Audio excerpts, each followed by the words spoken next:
So mabilisang video lang, magpapalit lang tayo ng kadena, so hindi pa yan sira. So ilang days pa lang yan na deliver, papalitan lang natin kasi mali yung pag-deliver.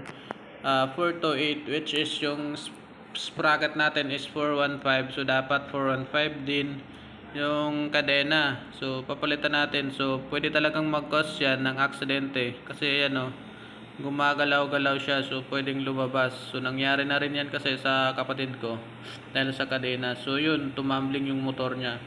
So share ko lang yung sprocket natin is ito yung ginagamit pang racing sa mga race track.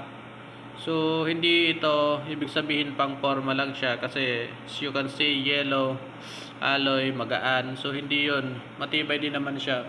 Pero syempre mas matibay din yung sa mga stock na pang heavy duty talaga, yung 4 to 8. Pero ayan, yan yung pinagkaiba. So kailangan talaga natin magpalit.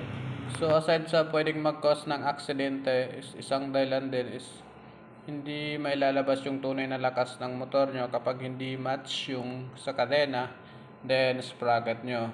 So isang dahilan yan. Pero kahit ano man yung kadena or sprocket set nyo, 428 or 415 is goods pa rin naman yan. Advisable lang talaga or talagang ginagamit yung 415 or kagaya ng sprocket natin sa mga pang race track or pang racing kasi magaan siya. So yun lang, share ko lang po, thank you.